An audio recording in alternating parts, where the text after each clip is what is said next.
can call businesses listed in Google Maps or people in Google Contacts with a simple, hey, Google, call whoever.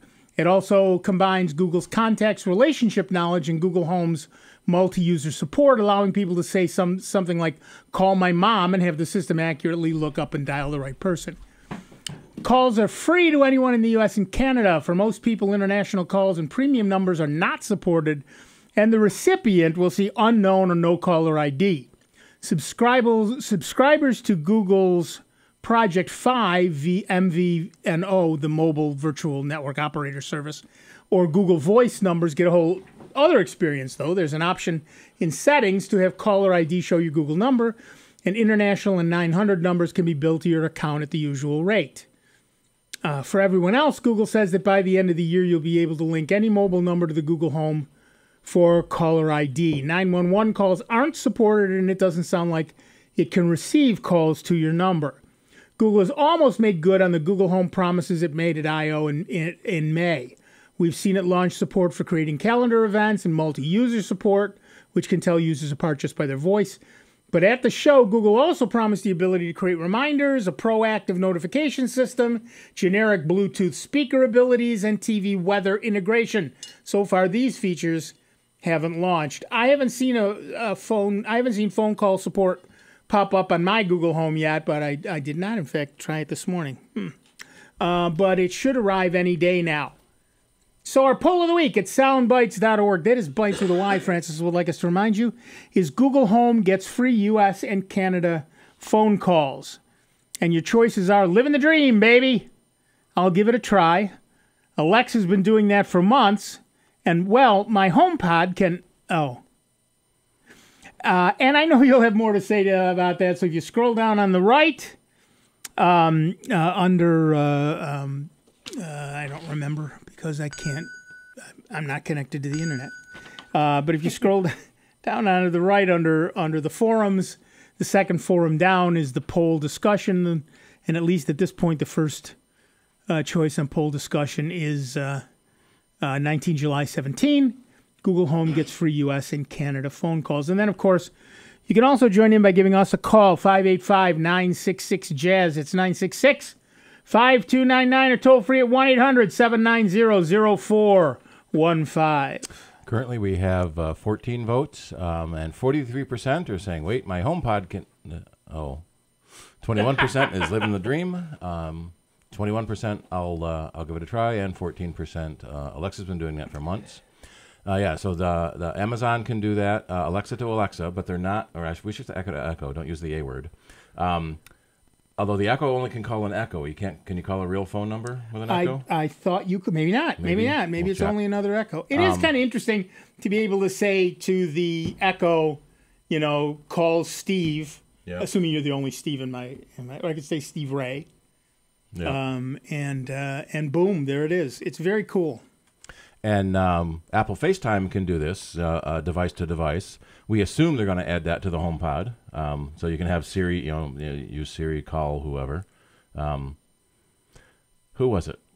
Oh, Andy Notco on MacBreak said you just use Shlomo for Shlomo? Shlomo for instead of any of the trigger words until he got a question from, or not a question, sort of an angry tweet from someone named Shlomo. I guess you can't do that if he is Shlomo. Really?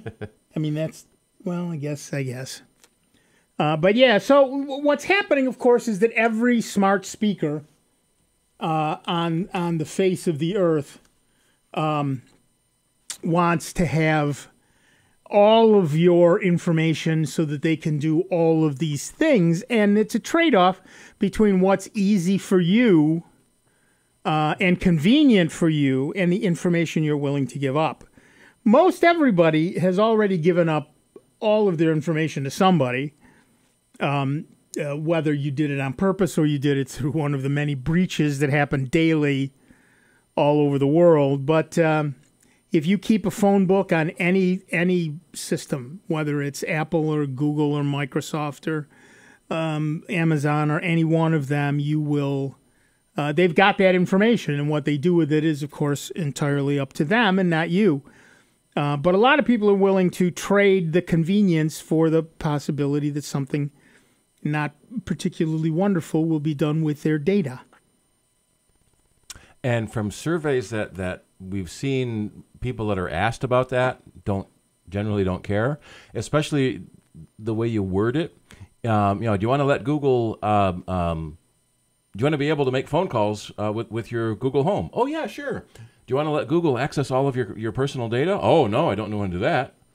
Yeah, and of course, there's exactly zero difference between those two things. Yeah, it's a very weird tightrope that everybody's walking. Not just us in the data we let go, but also all of those people and how they ask for your data. Because as Steve said, depending on how you ask for it, the answer will either be, oh, hell no, or that's really reasonable. But it's the same question. Yep. All the way around. So, yeah, we're seeing a lot of smart speakers coming down the line, and a lot of devices right now, at least, that are using Alexa. There's an exoskeleton for paraplegics that uses Alexa, so you can control it with your voice. Has Google caught up with all of the skills that the Echo has? Well, because I know that was a big thing for a long time, is that the Echo has a lot of skills behind it, right? That you can add so much more functionality, and we're hoping Google will catch up and add that type of stuff. There's too. an amazing amount of stuff you can add to Google. The creation process is a little different, so it's not quite as easy. But the one thing though, I got to commend them though, is if they don't do it right, they won't do it at all. Right. They roll it out and it works. They'll do it 3 different ways. Right. Yeah. But, it's just like right now with the Chromebooks and that. And, getting the apps on there. It's not right, so they're not going to put it out there. They don't want to get people frustrated. I think Microsoft taught them that lesson. Yep. Don't get it out there just to get it out there and then tick people off because, it doesn't work. Or then they got to pull it because, we didn't do our work, all our research and that, and it's not going to work rightly, so we're pulling it. Yep. That, bothers people even more. And there is something to be said for first to market. But more importantly, there's something to be said for being best to market. Mm-hmm. Exactly. And so, a lot of people are willing to do that. The big difference, of course, is that the Echo the Echo Dot is like $40, whereas the Echo and the Google Home are like $350. So the low end of the spectrum is being ceded to Amazon with the Dot.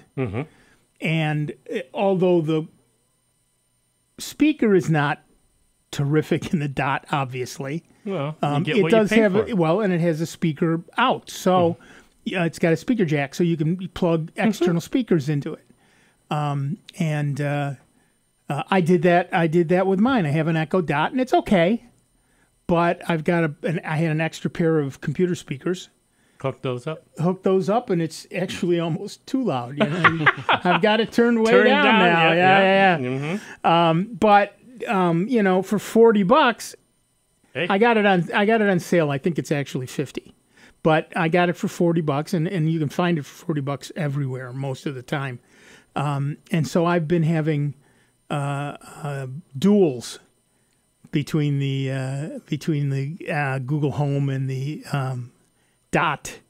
And the Dot is okay, but Google Home, most of the things I've asked, it does better. Most of them. See, that's why, like with my Google phone, I love it because, if I'm in the room where it is, or now with the watch, I can just sit there and ask the question. And like last night, the wife and I wanted to know what time the eclipse is going to happen on Monday. Because, don't want the dogs out and everything else. And, like with me, I'm driving kids and that around. Don't want them, making sure.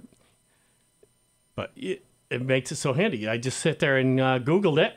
By talking to it, and it says, "Yeah, here you go," and it gave me all the times and everything else. All right, I know between 1 and 4, which is around 1:14, it's supposed to start, and it ends around 3 something.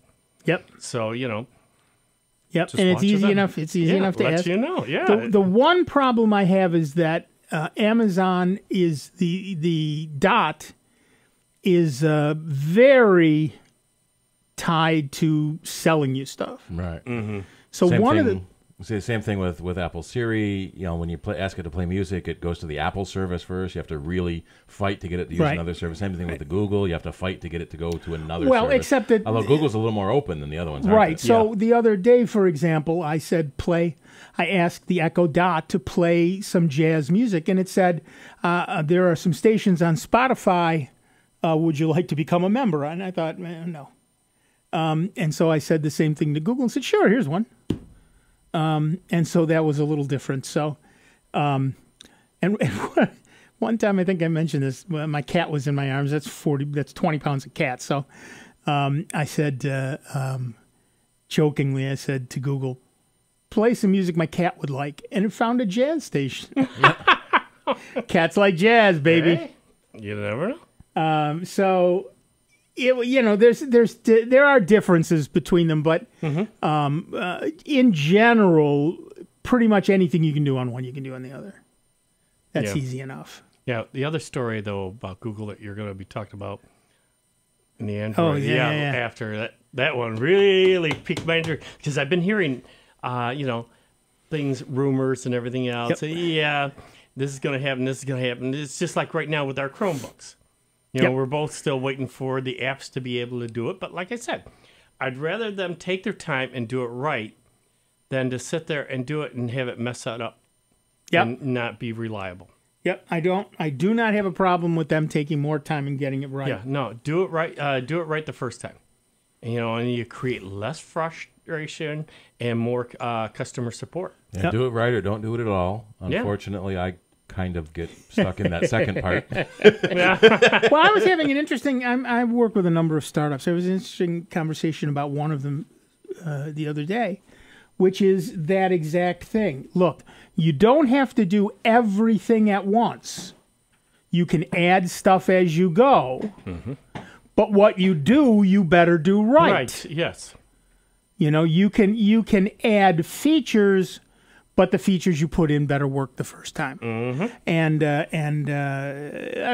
everybody agreed, so it was not a big deal. But that's very true, and that's the approach Google is taking.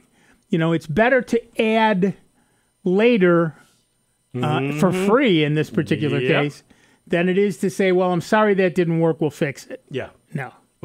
Nobody's Asking not for go forgiveness. Yeah. No, you've already got folks looking for something somewhere else. Right. Well, one of the things Google is almost notorious for is leaving it beta. Right. So, Gmail was beta for, 5 years? Yeah. And as long as it's beta and there's a problem, you say, oh, yeah, it's beta. There will be problems. Don't worry about it. Right. All right. If you're on the line, please stay on the line. We're going to start taking calls right when we get back, but we're going to take a quick break. Back in just a couple of minutes with Dave Enright, Steve Ray, me, Nick Francesco, and you, 19 minutes after the hour. Soundbites, member-supported Jazz 90.1.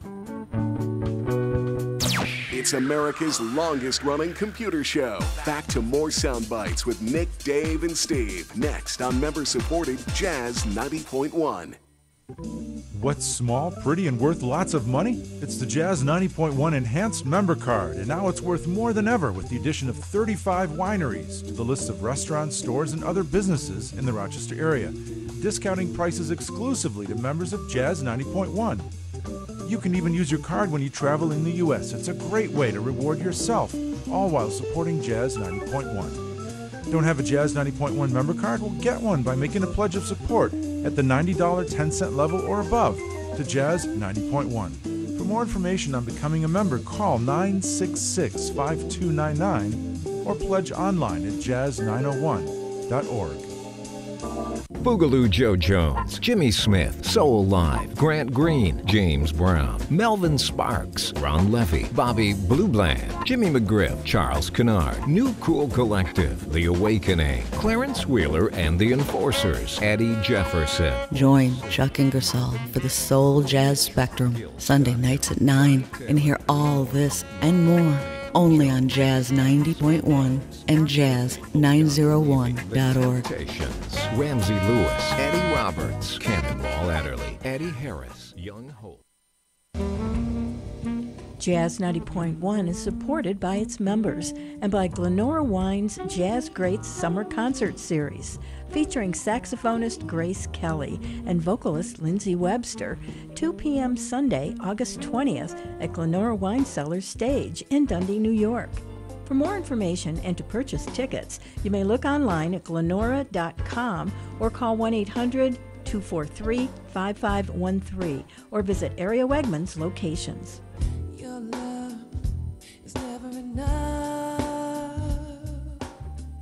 Hello, it's me, the designer jeans in the back of your closet. What happened to us? I used to summer in the Hamptons, and now I'm stuck behind a pair of sweats. Okay, maybe I never really fit you right, but I got a lot more Sunday fun days left in me. So take me to Goodwill, where I can really make a difference. Your donations to Goodwill create jobs, training programs, and education assistance for people in your community. To find your nearest donation center, go to goodwill.org. Donate stuff, create jobs. A message from Goodwill and the Ad Council. Jazz 90.1 is supported in part by our members and by City Newspaper, on stands each Wednesday.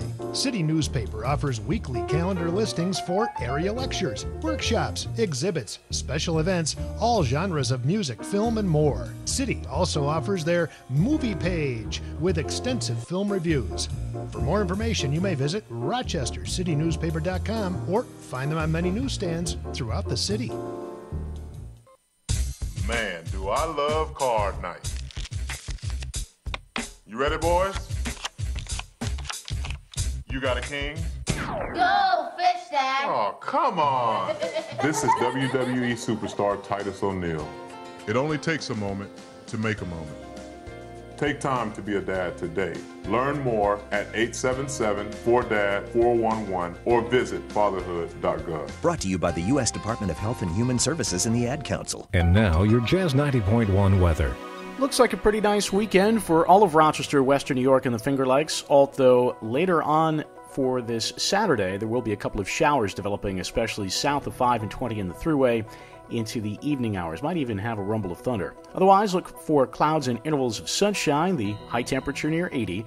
We drop to near 60 tonight with a shower around early on. Sunday brings a sky that turns mostly sunny. It'll be a great summer day with a local lake breeze, the high near 80. I'm meteorologist Josh Nichols for Jazz 90.1.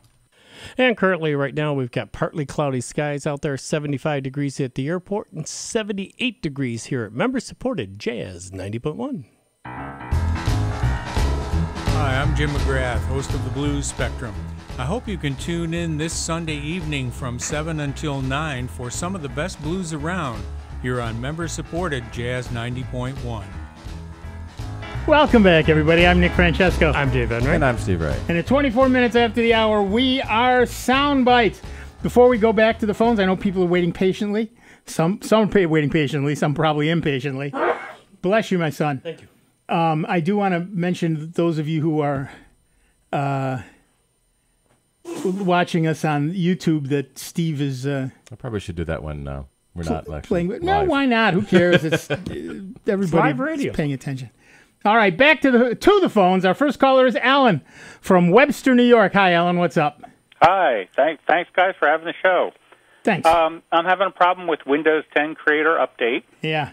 So let me tell you a little bit about the system. It's a Hewlett-Packard Pavilion running an Athlon 2 by 4620 CPU. It is from 2010. It is not supported or tested by Hewlett-Packard. So what happens is it downloads and it tries to update, and the disk just keeps running for a few hours, and then it says retry. So what I've done is I've checked the drivers, I've disconnected the peripherals, I've run the DISM tool, and tried again, and this is where I'm at. Do you have any other ideas before I upgrade to a new system? Did you have Windows 10 on there when the first upgrade came out? Yes, it took it. It took that and the anniversary from Windows 7. You're lucky. All right. Well, yeah, you are. That's part of it. Yeah, because literally, once they wound up making the additional changes, Yeah. A lot of that stuff that was sort of settled in there and it's sort of Quasimodo fitted and working somewhat okay. Yep. Was the highest performance and everything else. Then when they started tweaking more stuff with these other updates and that's when the fan really hit the stuff and it sticking to the walls ain't happening because I it's thought I'd falling give you apart. guys one last chance and say, well, try this, but if I need a new system, it's been good. I do digital photography, so I do need a desktop to process the one thing you can do, though, just for a second, is roll it back. In other words, if you have 10 on there, usually there's the option to go back if you had Windows 7 on there. Well, what I did was I found this utility called Windows Show Hide, and I blocked the Creator update from trying to keep going because it really slowed down the system. Yeah, it would. Try. And it runs okay for what I do, but I think okay. I'm destined for a new Before desktop. you do that, one last thing you could try. Yep.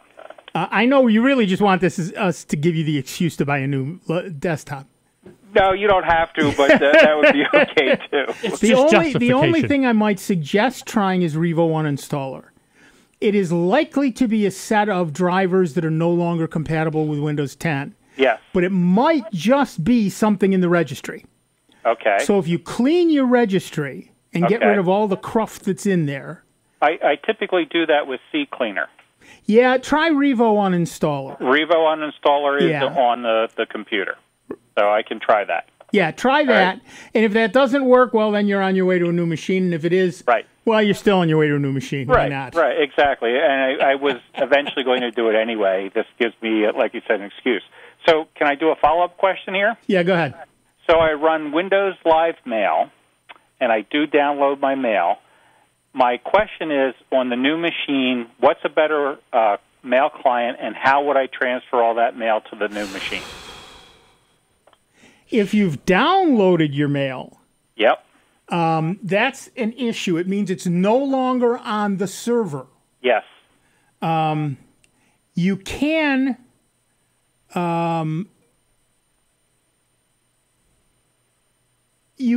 move if you want to Thunderbird, or of course to keep Windows Live Mail or any of those things. Well, Windows Live Mail is no longer supported, I believe. Right. But they have something else that they've essentially just changed the name, and I can't remember what they call it. It's not Outlook itself; it's Windows something. But I think it's just Windows Mail. It might just be Windows Mail. Okay.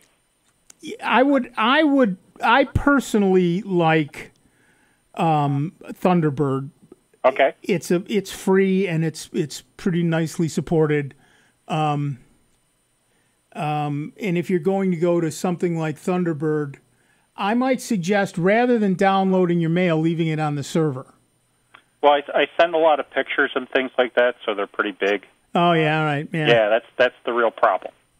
All right. So what you want to do is in Windows Live Mail, you go to export. You go down and okay, you export your messages, and you might want to do each folder separately. It's safer. Yes. And you end up with a file in .eml format, email, I forget, list or something or other, whatever. Okay. And then you can import it in Thunderbird. You would do it by selecting Import Export Tools, and then import all the messages from a directory. So just put it like on a flash drive or something like that. Yeah. Yeah. Okay. And then go find that whatever directory you put all those files in and import them. Steve is going to put up a link. Ironically, Thunderbird reads my OS and gives me the Mac instructions. Of course it does. It won't get if I change maybe if I change my user agent, I'll get the Windows instructions. Yeah, but Steve's gonna put up something about that. Okay, great. And that should help. Now, test it before you junk your old machine. Absolutely. Well, like I said, the machine is fine. It runs since I blocked the Creator update. Yeah, it's not so slow, right? Mm-hmm. Right. But I mean, you give me an excuse, I'll probably go get keep this one running a little bit longer and go get a new machine. That's probably the best thing to do, really, in the long run. Yes. Well, it's 7 years old. It's been good, right? That's exactly right. Owes you nothing. Right. Right. So, hey, thanks a lot. I appreciate your help over the years, and I am a member, and you guys do a great job. That's what I like to hear. Thanks. All All right. Have a good one. Thanks. You too. Bye-bye. Thanks. Always love to hear from our members, the people who keep us on the air. You can, of course, become a member, and it's real easy to do. Just go to the website at jazz901.org or 901.org and join there. It's easy enough to do, and it gives you a little bit of pride. Yes. To do that. It's like I said, you can just at our website, jazz901.org, and down on the right in the gray box it says "Become a member of Jazz 90.1." Click and pledge. Underneath it, you become a monthly supporter of Jazz 90.1. That's the Jazz-O-Matic thing. We will automatically take... And it's tax deductible, too, folks. It's tax deductible. We will automatically take money out of your account every month, with your permission, of course. And and you don't ever have to think about it again, and it's a very cool thing to do. So we want to thank all our members. We're very happy. We're very happy for the with support that. and everything else. Yeah, because exactly. That's why we're still here, and we're here every Saturday. And the only times that we're usually not are if Christmas or New Year's fall on a Saturday. Right. That's the only time that we're not on. Right. Otherwise, every Saturday, you can turn on faithfully from 12 to 2, and we're here to answer your computer questions. Yep. Generally, you're right, 52 weeks a year, sometimes as little as 50. And we got a birthday coming up soon.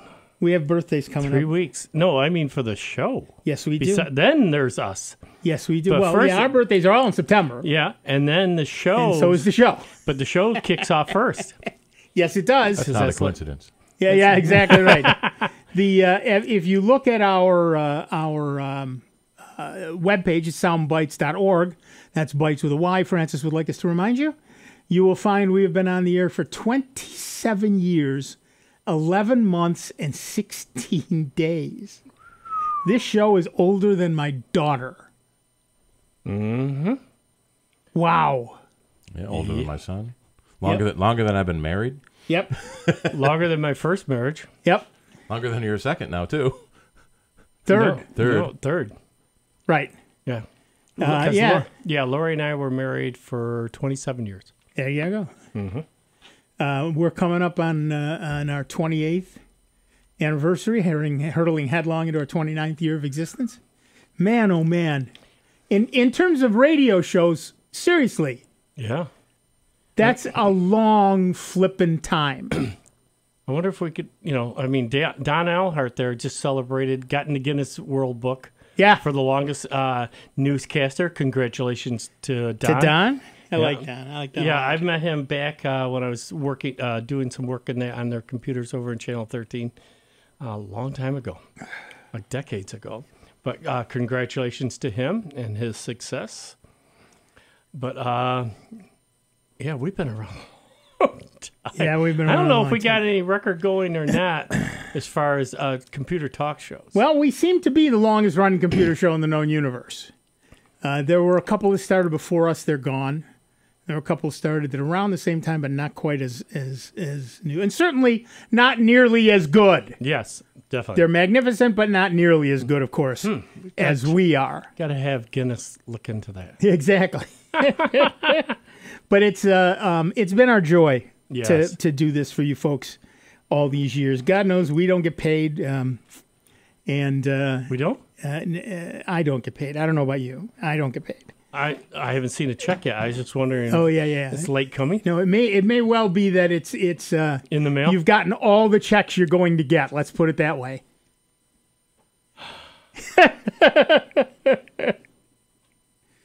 Oh, my hopes were so high. Yeah, you were so high if you thought you were getting checks from this. I'll tell you that right now. All right, let me read another news story. We don't have anybody else waiting on the line? No, sir. Okay then. Speaking of the Windows 10 updates, the Windows 10 Fall Creators Update is losing another of its more exciting features. In July, Microsoft said that the timeline and pick up where I left off features would be delayed until a later release. Now it is confirmed that Story Remix, The new photo and video app won't include its impressive 3D capabilities either.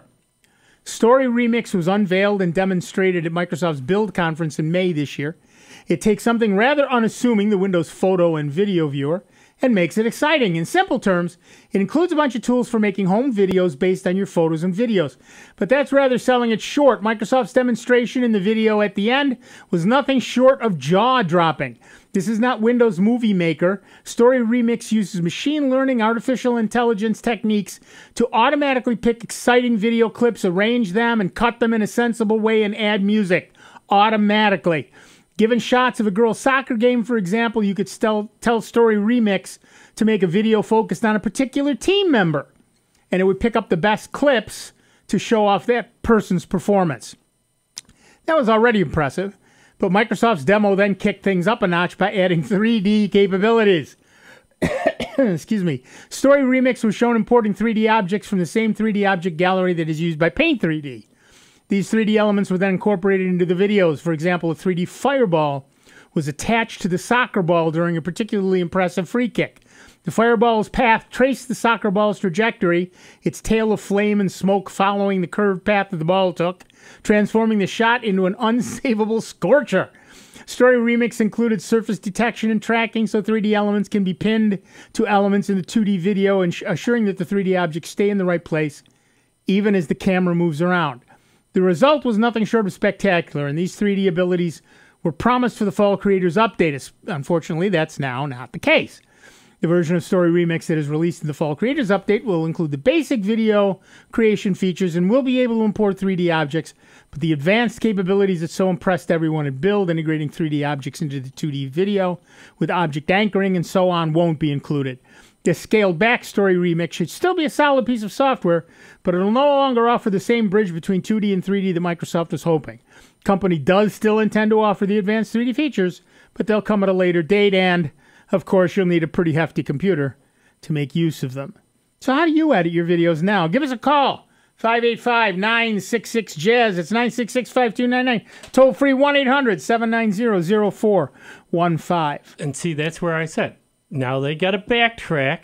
Yep. Because they opened their mouth, and now they got to stick both feet in it because, oh, sorry, you get the people's excitement all up.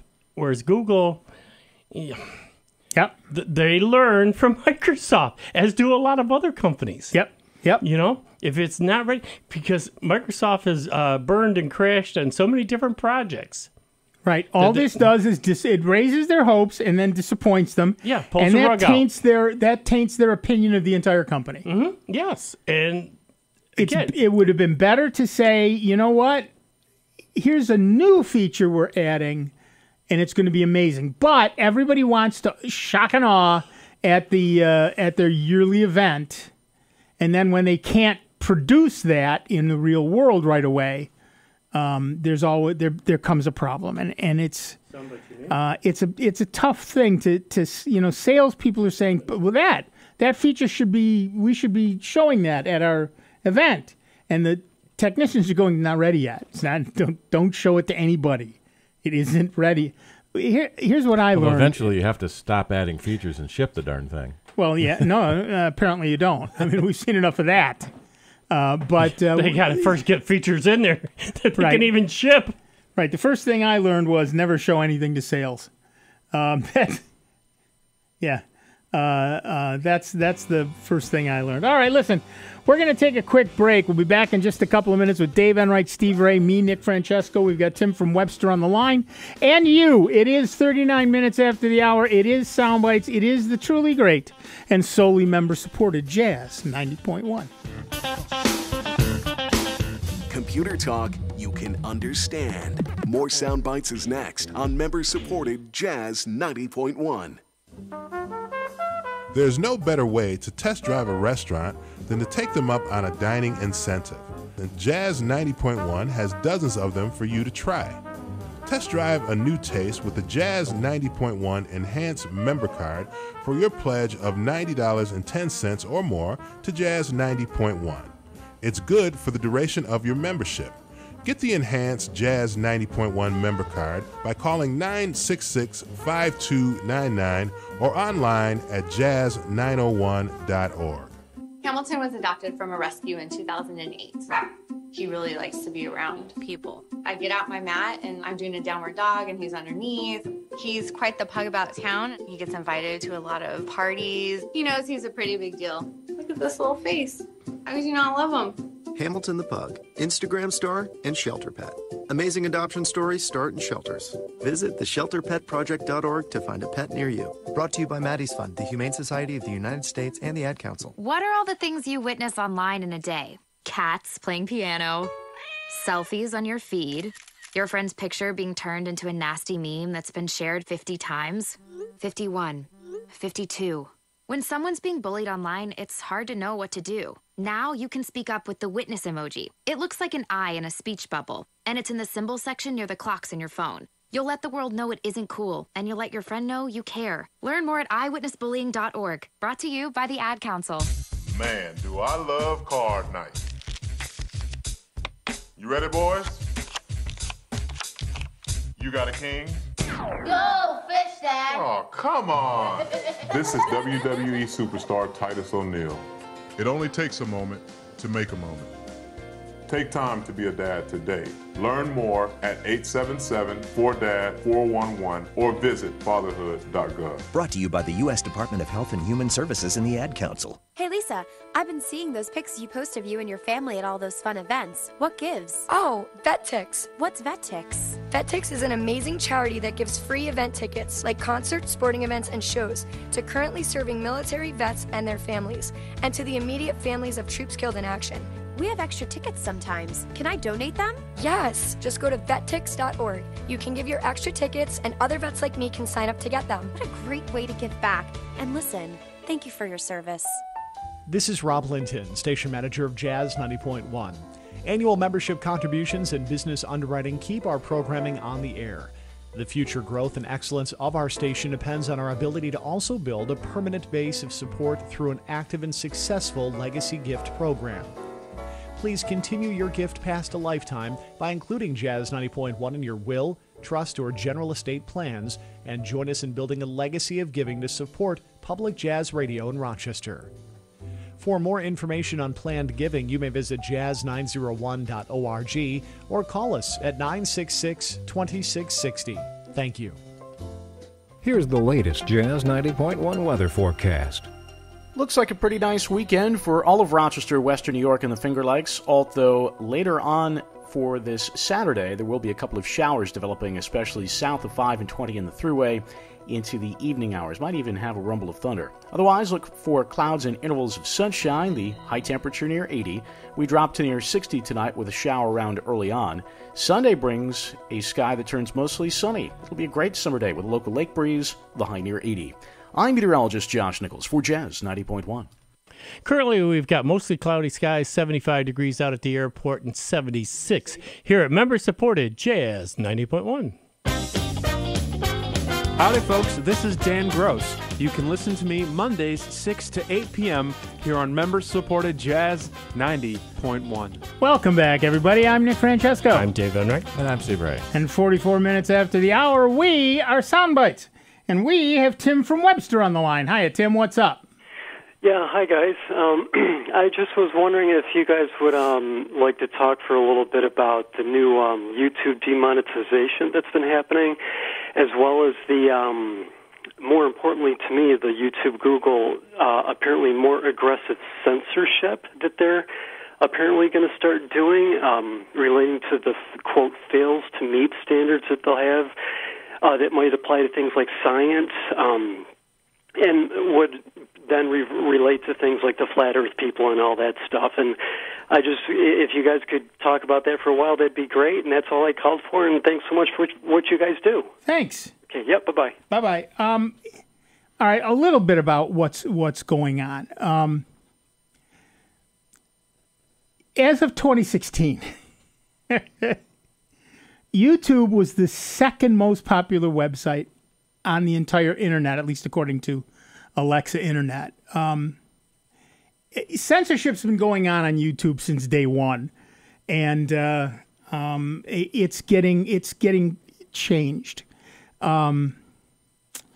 YouTube already blocks content for any number of reasons. In fact, every week we get blocked on our YouTube channel for copyright content, the music in our bumpers. Right. We have a license to play that. I can't figure out where to tell YouTube we have a license to play that. I have to do a request review every single week. Yep. I don't know what to say about that. So yes, there's copyright and intellectual property violations. They certainly stop people when they violate hate speech or ethics or morality-based laws. They don't like nudity on their channels. They don't like they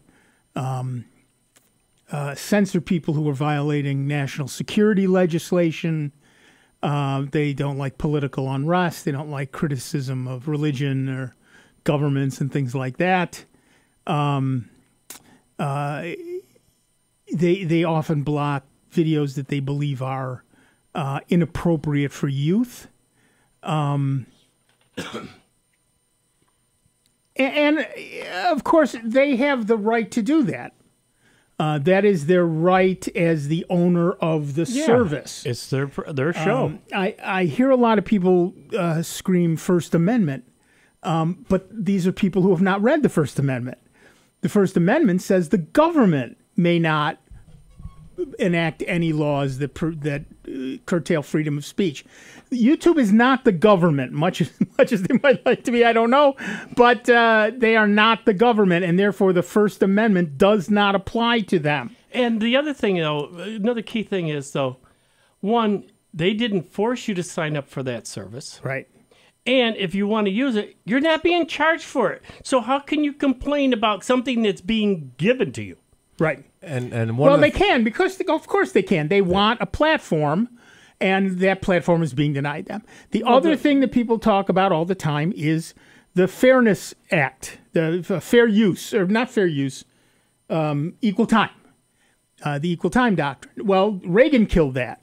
There has not been an equal time rule since Reagan. So that's also gone. So in a lot of countries, of course, YouTube is completely blocked. They don't have any access to something like YouTube at all. But YouTube has part of that. Well, a large part of that. They don't do pornography. They don't do anything that's illegal. They don't do gratuitous violence. They don't do hate speech. And sort of what's prompted some of this is advertisers exactly have inadvertently. So you go to YouTube to watch a video, and there's an ad pre-roll, and all that's automatic, and fairly random. But what companies are seeing, like there was a Starbucks ad that played in front of a protest speech. Well, if I'm Starbucks, I don't want to be associated with that YouTube video. Right. So advertisers are threatening to pull out or threatening to want YouTube to change the rules. Right. And then there are people who make a bucket load of cash off of YouTube. Jenna Marbles, who's a Rochesterian, and for a while PewDiePie and a bunch of other people were making good livings as YouTube people, and a number of them, particularly the ones that have firearms channels, who talk about guns and show people guns and shoot guns and blah blah blah guns. Those have mostly been demonetized.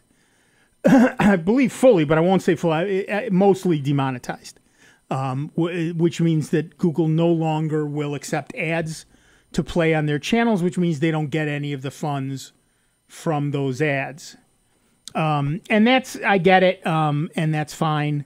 YouTube does offer something called restricted mode, which filters videos that may contain mature content.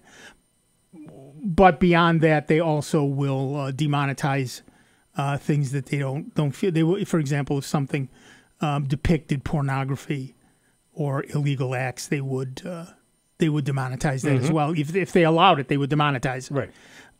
But Steve is completely right. The whole point of this is to make it advertiser friendly.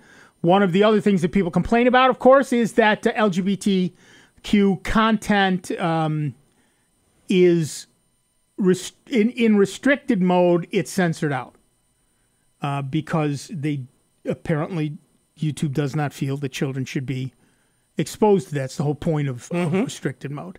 And so some people see that as obvious, some people see that as reasonable, and some people see that as unreasonable, and that's causing a lot of controversy in the place as well.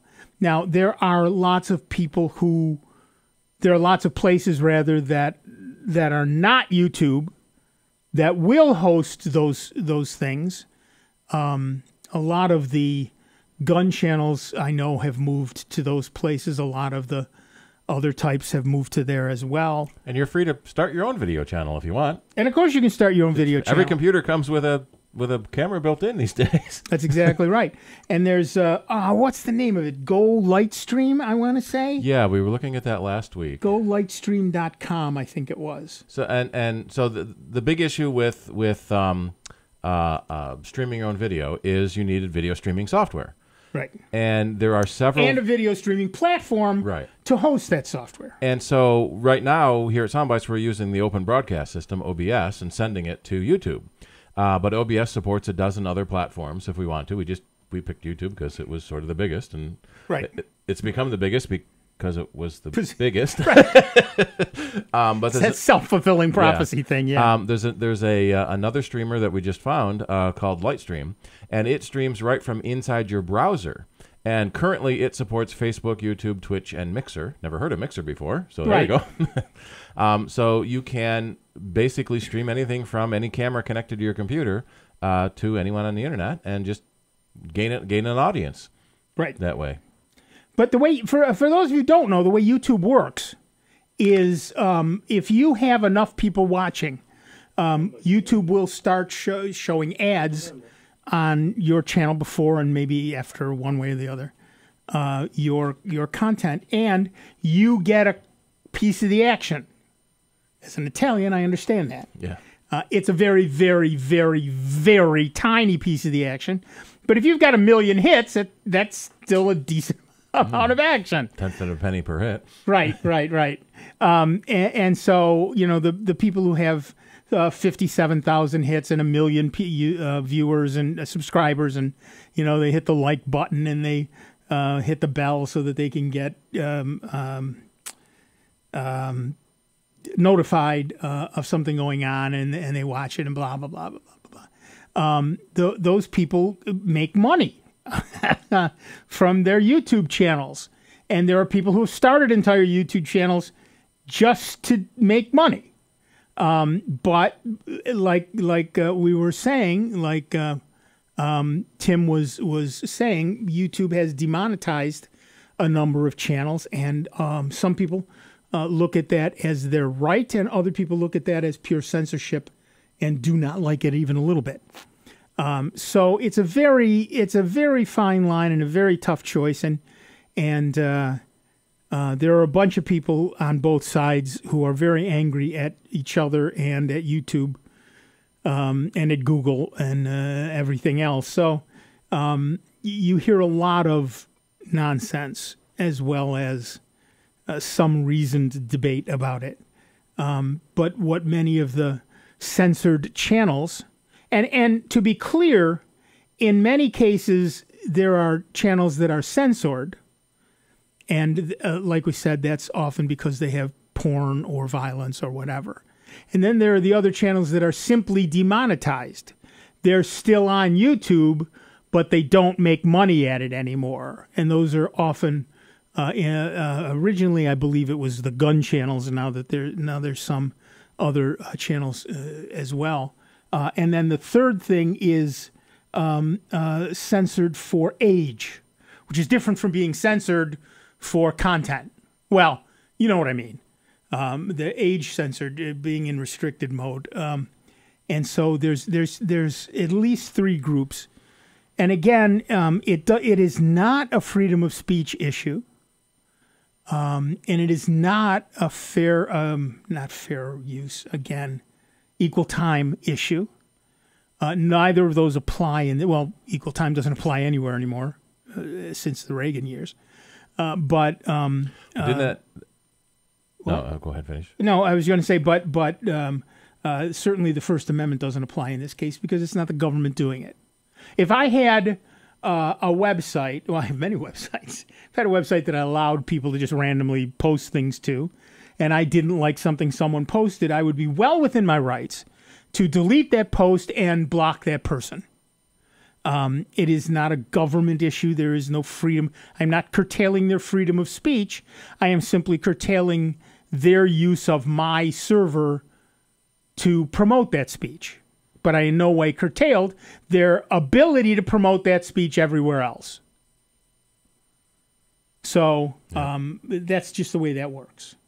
And one of the first big sort of messes in the equal time issue that kind of got it lost was in the 60s, George Takei was on Star Trek.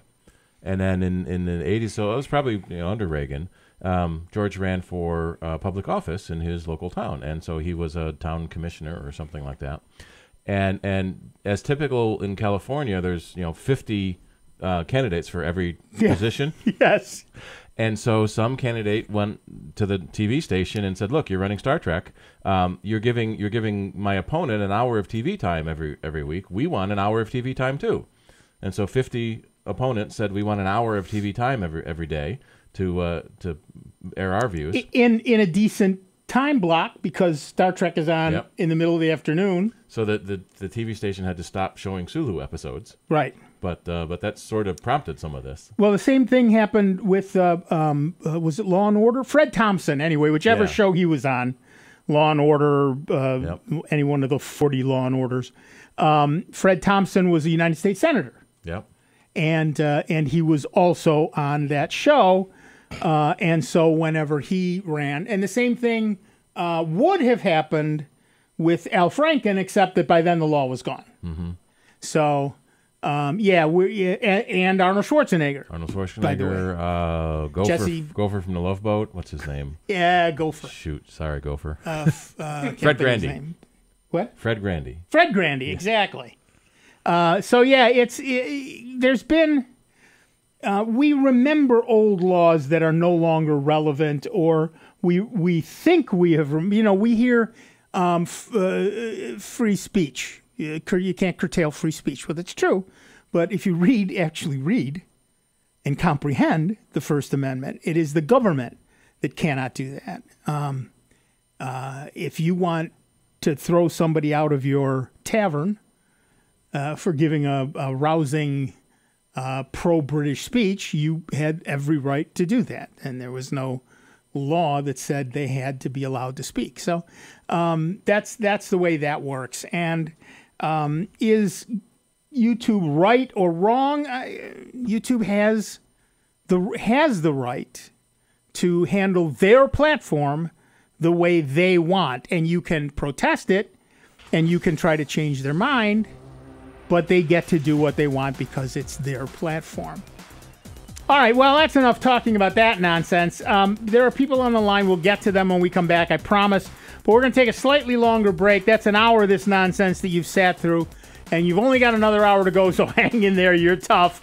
We'll be back in just a few minutes with Dave Enright, with Steve Ray, with me, Nick Francesco, and you. It is 59 minutes after the hour, and you, odd though it may seem, are listening to the longest-running computer show in the known universe. That's right. You're listening to Sound Bytes right here on the Truly Great. And let me say it again, truly grateful to be member-supported. Jazz 90.1. Don't go anywhere far because we will be back on the other side and we'll see you there.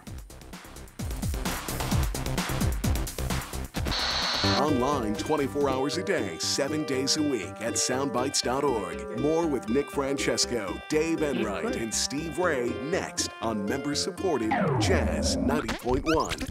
WGMC Greece Rochester. A public service of the Greece Central School District. Jazz 90.1. On Instagram at WGMC Jazz 901.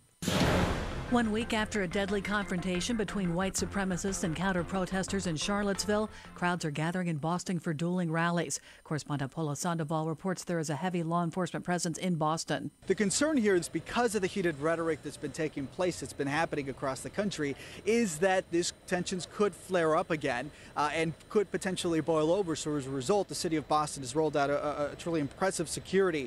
President Trump and First Lady Melania will not attend this year's Kennedy Center honors. Honorees Norman Lear and Carmen de Lavalade had already decided to boycott this year's ceremony, while singer Lionel Richie was still undecided whether to attend. All have cited social divisiveness and the Trump administration's proposal to eliminate funding for the arts and humanities for the reason not to attend. I'm Amechi Ukpabi. The Kennedy Center says a State Department reception and awards dinner and the honors gala will continue as planned in early December. I'm Ann Cates.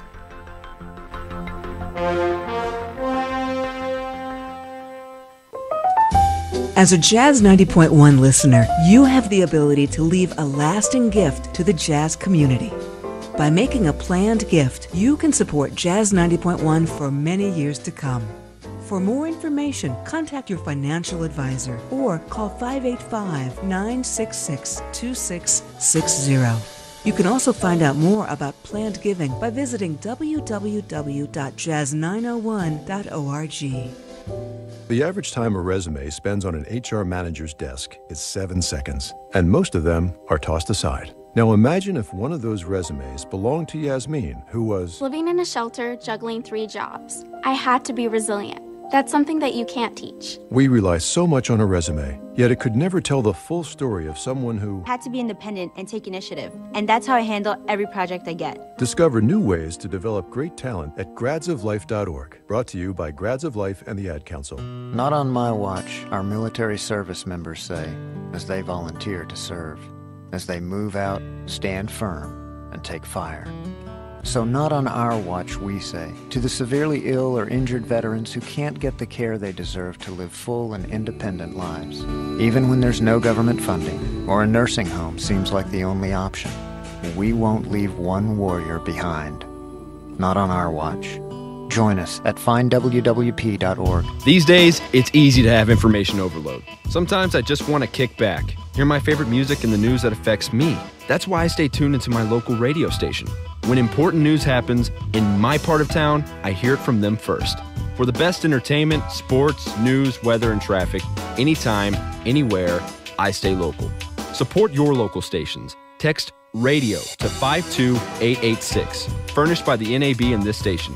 Message and data rates may apply. Reply STOP to opt out. Jazz 90.1 invites you to our annual Jazz on the Lawn Summer Concert Series. Enjoy a free outdoor jazz concert on Tuesday, August 22nd, featuring the Grease Jazz Band.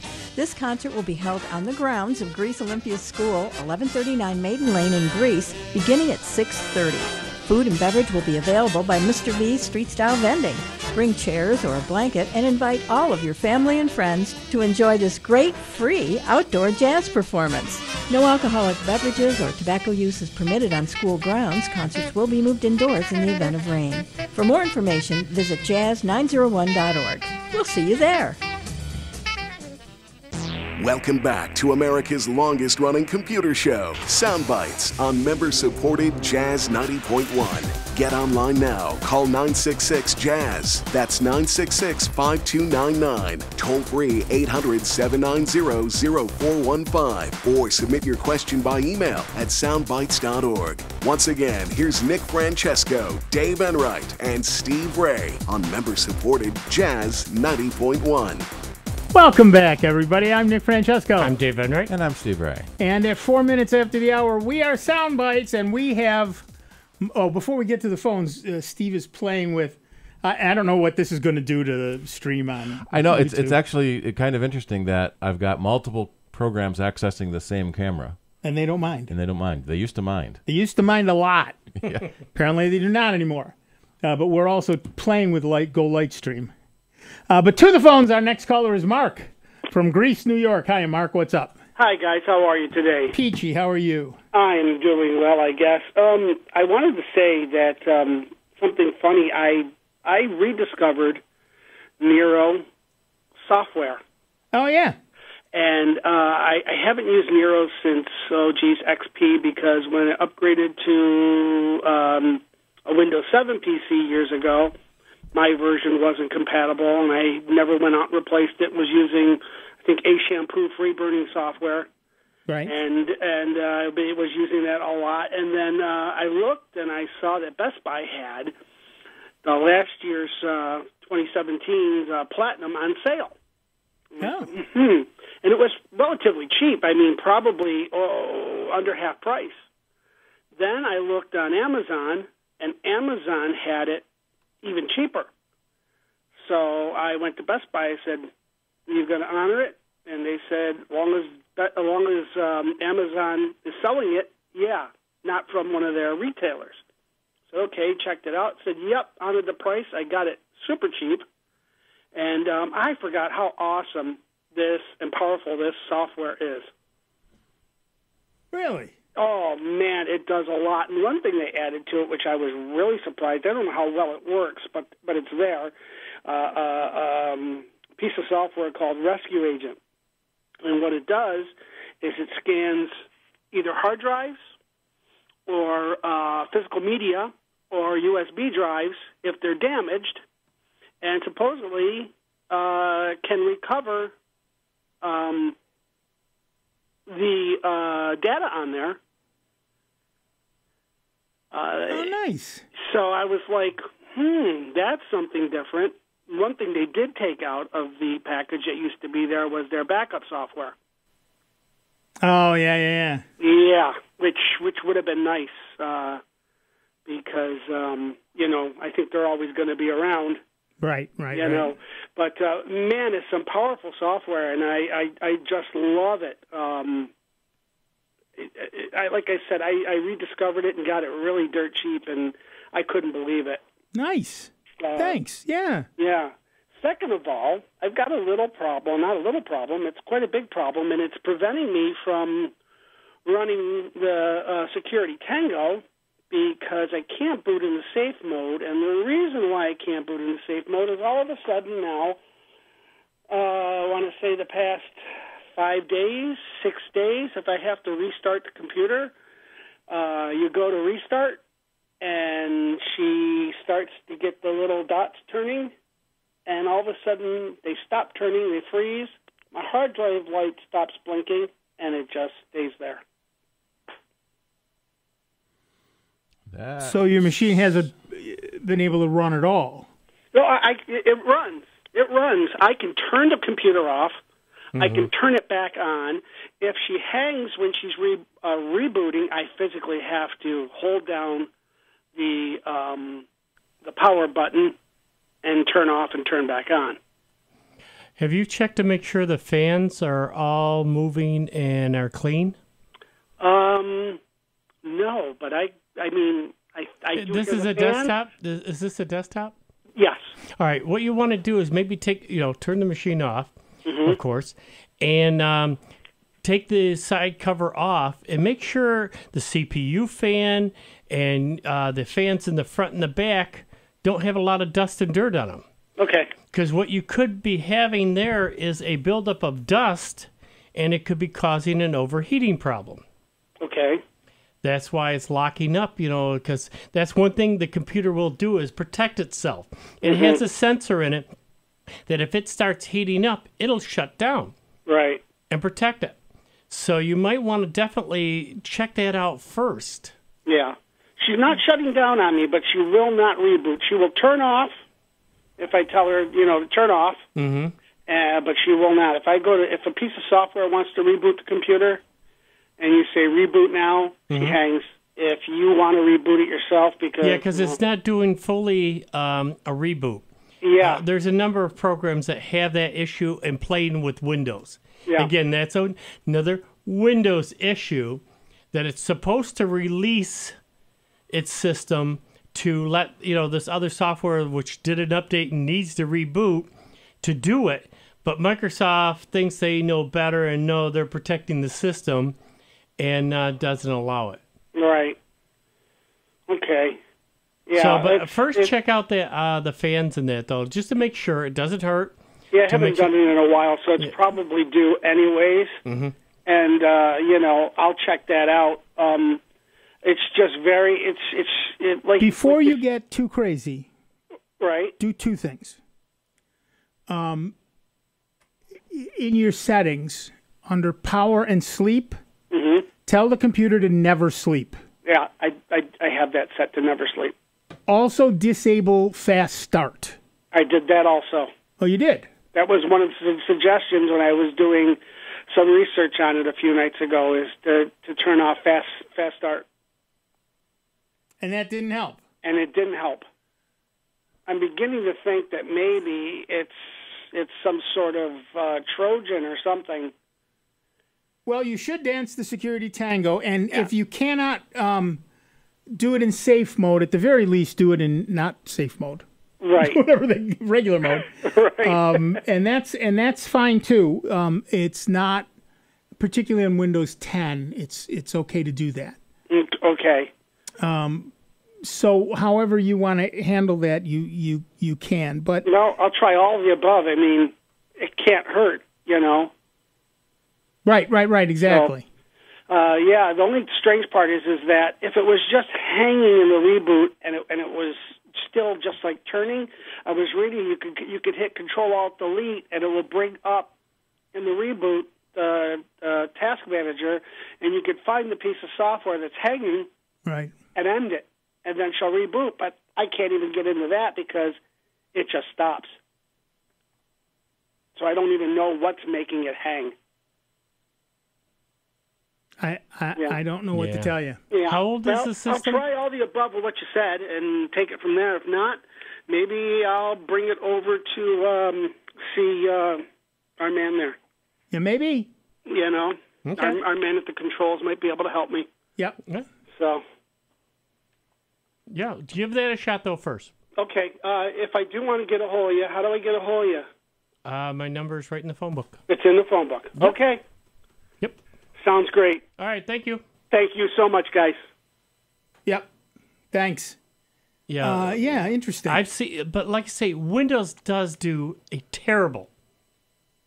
Did I say they don't do it at all? Releasing when something else wants to, because it's updated or that, to restart the machine. For some reason, Windows thinks it can protect and know everything of what you're doing, and they're guarding you. Yep. It's like, I just updated my spyware and this other software, and it needs to restart. I don't need you getting in the way. Right. And that's the problem. It does. It does do that because, oh well. Yeah, right, exactly. I'm going to try to enter the room again and see if it'll... mute your mic. Somebody should need. See, that's the speaker. You're going to mute your mic, too, because we're getting an echo. Oh, sorry. Rob Litton's watching the Facebook feed, but he's not watching the YouTube feed. Rob Litton! All right, I will turn off my mic. I saw a mute button on your audio in my screen, but it didn't seem to do anything. Yeah, okay. I don't know what to tell you. No, I'm still seeing... It's still... I do not control my mic. I do not control the horizontal. I do not control the vertical. I do not control anything. Can you turn it off? I thought I did. Apparently not. Maybe you did. Maybe you didn't. Maybe I did, and it hasn't caught up to the live yet. Oh, maybe. I don't know. Anyway, we're playing with that new thing, but while we're doing that, we're gonna go back to the phones and talk to Steve from Greece, New York. What's up, Steve? Good afternoon, gentlemen. I have a couple issues. One, I may have a solution for. Two, I'm going to need you. About a week ago, I set up my sister-in-law's new computer while she was out of town, so I didn't have all of her passwords. Windows 10 computer. When I was checking things, so I didn't sign into anything, didn't give locations. While checking Skype to make sure it worked, I used my Skype account. Yes, well, now I am administrator. I am everything. She has to use my passwords to sign in. What I'm thinking of doing to fix it is create a guest account with admin privileges and then somehow delete the previous account, Yeah. would that get? Because I can't put her information in. I am in control. She has to use my own personal logon to get into the computer. Well, it's because Skype is a Microsoft property, so when you logged into Skype, it assigned that to the computer. Yeah, so but now I got to get rid of it. You should be able to sign out of that Microsoft account and create a different Microsoft account for her. That's what I'm talking about. A new, like a guest account with admin privileges. You probably can't make a guest account with admin. It would have to be a named account. A named account with admin privileges, yes. Okay, named account. Okay, and then can I go in and delete the account that's my account, basically? You just have to log out of that account and log into a different account. Okay. Yeah. I was hoping to actually get. Okay, that's okay. Second thing, a couple days ago, my Samsung S7 did an upgrade. Uh-huh. I can do everything except send text messages. No idea how to fix that. Okay, there are two messaging apps on a Samsung. One is Google Messages, and the other is Samsung Messages. They have the same name. They have two different icons. The Google icon is blue. The Samsung icon is orange-ish. Orange or reddish. Orange, red, yeah, one of those colors. So what you might want to try is the other messaging service. And it's simply a matter of clicking on it. And it probably will ask you. Yeah, it'll ask you if you want that to be the default. Yep. And you can say no the first time and see if that works. And if it works and you can do everything you need to do, make it the default. Oh. It really is 6 of 1. They're almost identical. They look different, but in terms of what they do, they are almost identical. Oh, I didn't realize that. Yeah. Yeah, Samsung puts all their own all their own additional software on the phone.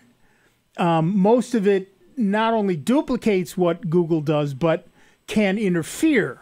So I personally take all of the Samsung stuff and disable it in the apps, in the setup under applications. But you might at least, whichever one you're using, the orange one or the blue one, try the other one.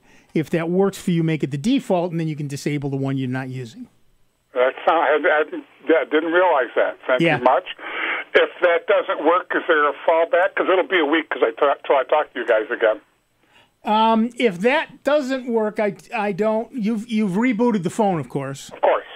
I would think beyond that, I don't know what to tell you. I really don't. I can't think of what else it could possibly be. Okay. Sorry. I'll give that a shot. I wonder, could I uninstall and reinstall that app? You cannot uninstall and reinstall the Samsung apps. Okay. Oh, no. God forbid Samsung thinks it's your phone. But you can uninstall and reinstall the Google apps. Okay. By the color, I'm using the Samsung app. Yeah, there you go. It's the default because it's a Samsung phone, and they assume that you're not bright enough to want to change it ever. So they give you that one. But if you want to try the Google app instead, like I said, they're dang near identical. A few minor little differences. You'll get used to it in about an hour, and you'll be fine. Oh, thanks a lot, guys. You're going to save my butt. Hope so. Okay, thanks. Have a good day. You too. Keep smiling. Yep. Bye-bye.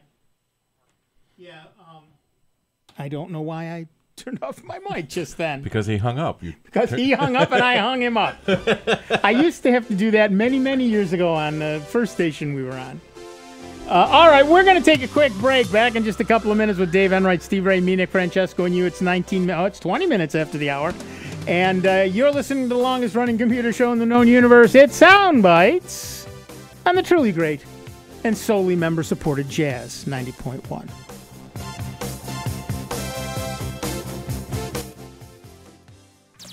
is America's longest-running computer show.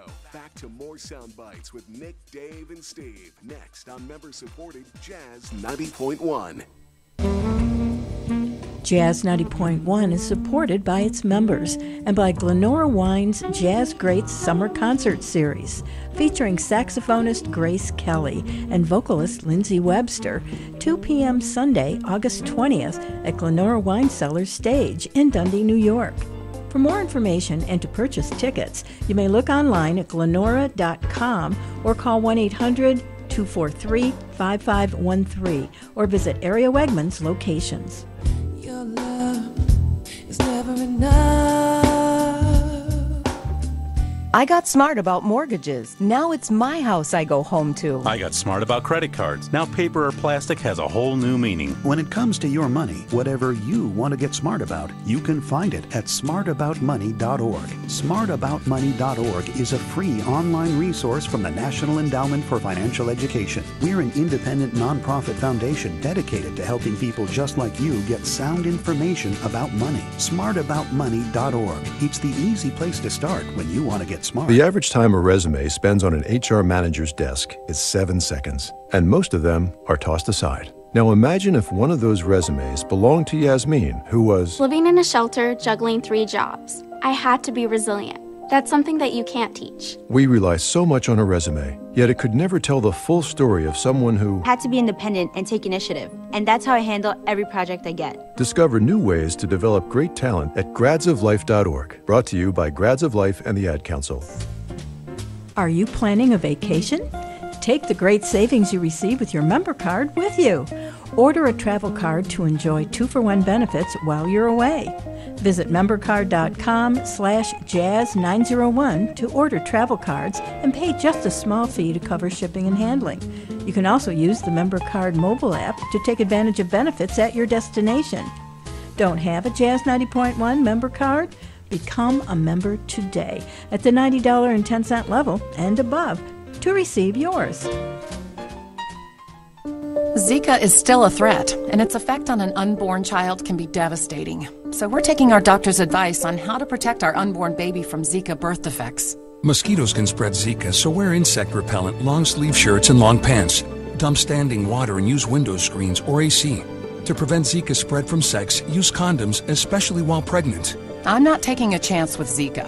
Let's keep stopping Zika. Visit cdc.gov/prevent Zika. This message from the Centers for Disease Control and Prevention.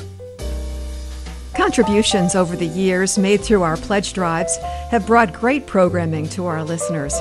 Creating a legacy gift to benefit Jazz 90.1 builds a bridge from one generation of public radio listeners to the next.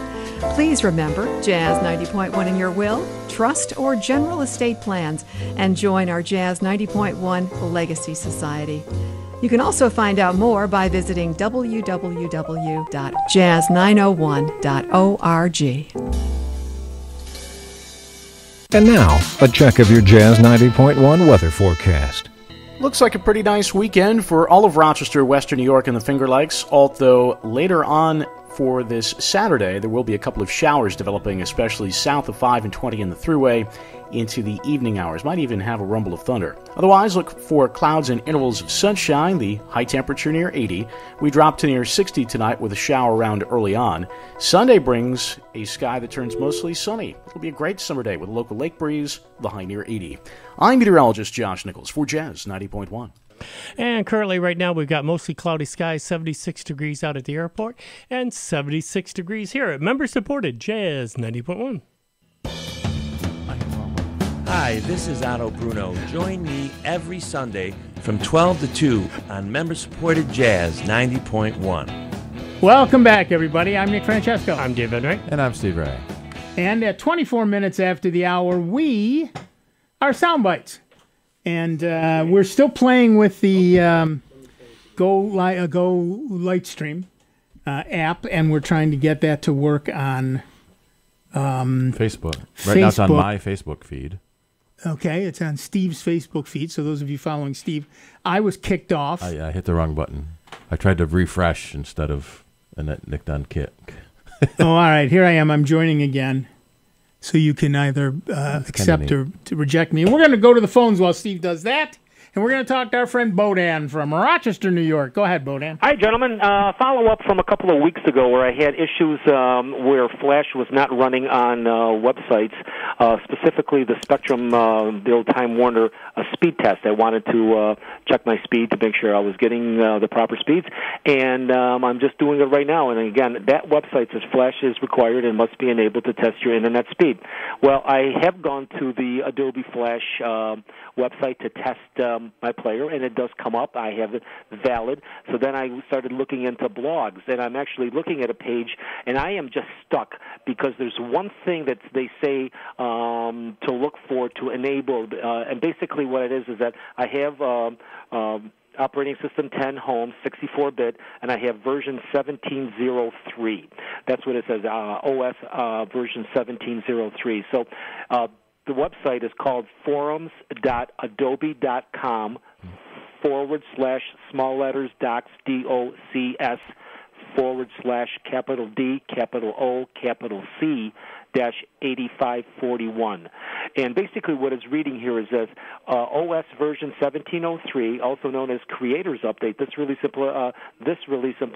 implements Flash click-to-play by default on per-site basis. Microsoft does not provide the ability to enable Flash Player on all sites system-wide. More information can be followed. So it says basically to look for the address field for a puzzle piece.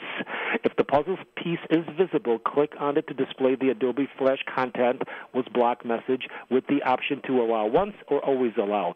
Then it says if the puzzle piece is not visible, like I cannot get this puzzle piece to be visible on the page, look for a download Flash or enable Flash link button or similar text button on the page. Clicking that link text will display the Adobe Flash content. Right. Which browser but are I you can't using? find that. I am stuck and cannot Bodan, see. which browser are you using? Pardon? What browser are you using? Okay. Well, that's okay. Well, yeah, we can post a link for that. So what all the browsers have done in the last couple of versions is block Flash automatically. So you have to tell your browser to enable Flash.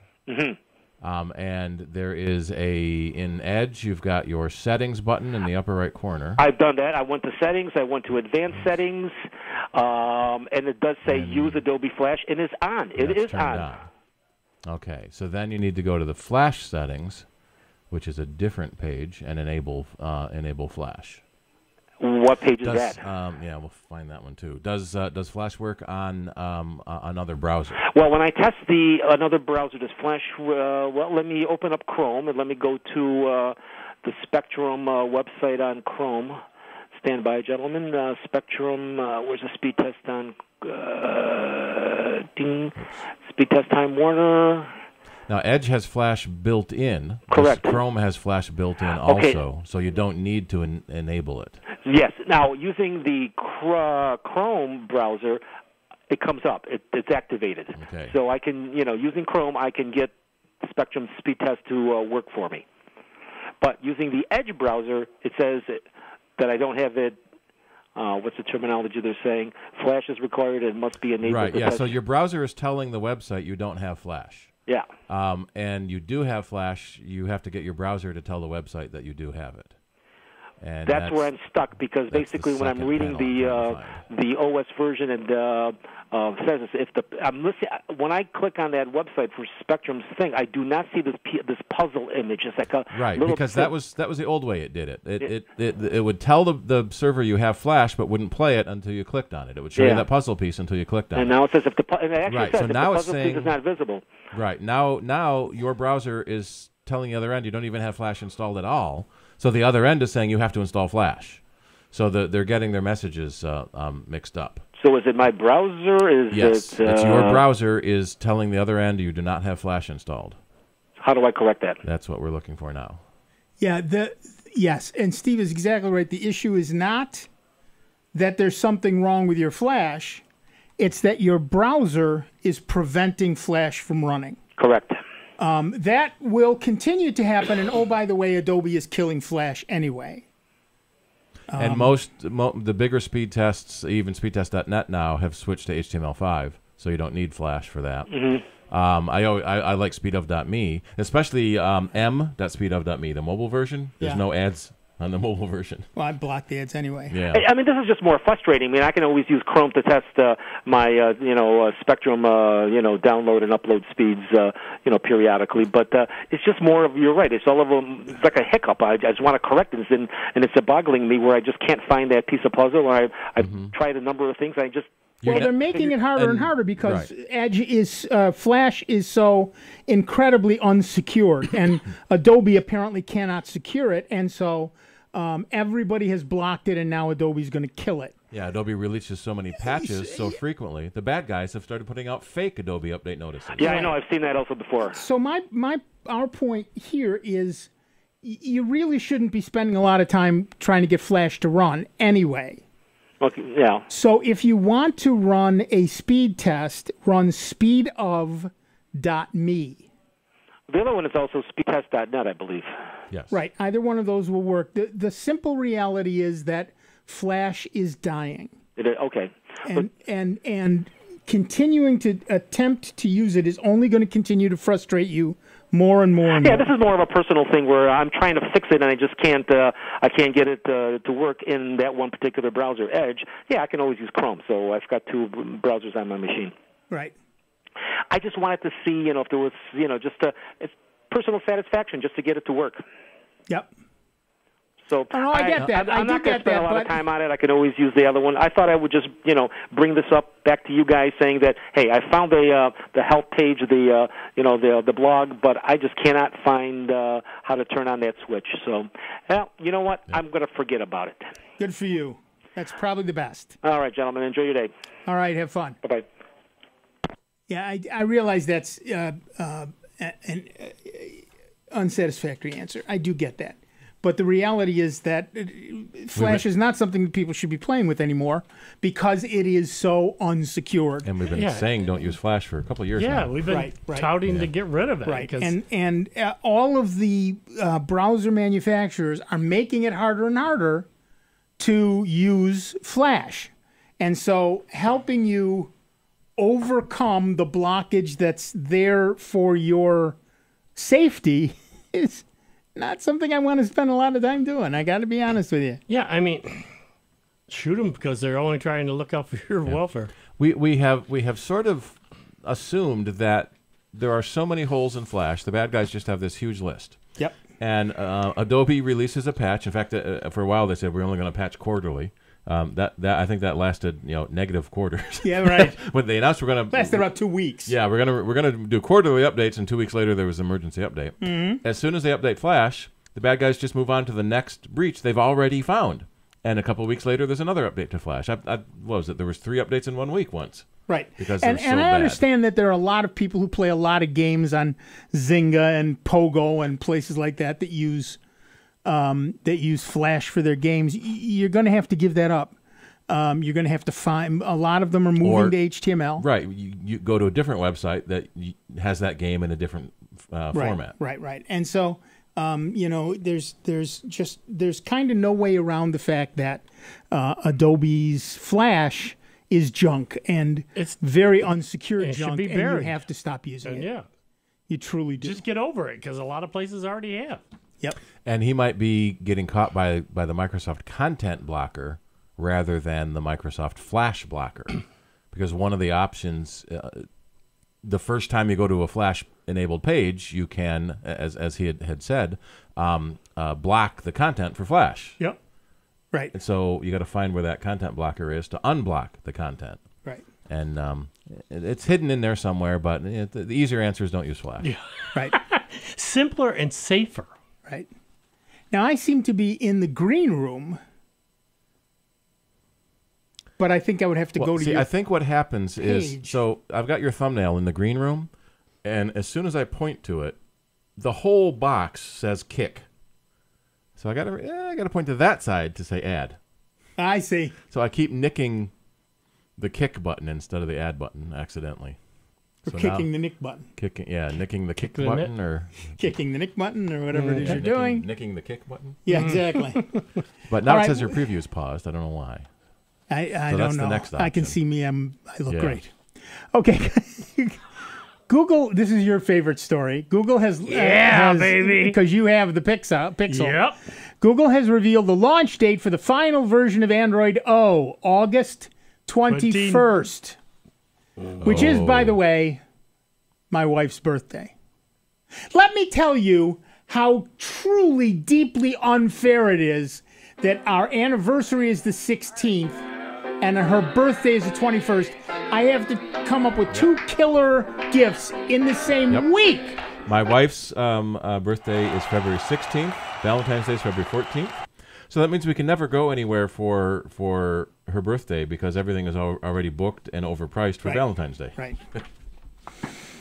All right, at any rate, it's August 21st. Google will be live streaming an unveiling event live from New York City at 2:40 p.m. Eastern Time to coincide with the solar eclipse. Hopefully, they'll be serving moon pies. There's a new teaser site up at android.com/eclipse, which counts down the time until the event. Android O is touching down to Earth with the total solar eclipse, the site promises, bringing some super sweet new powers.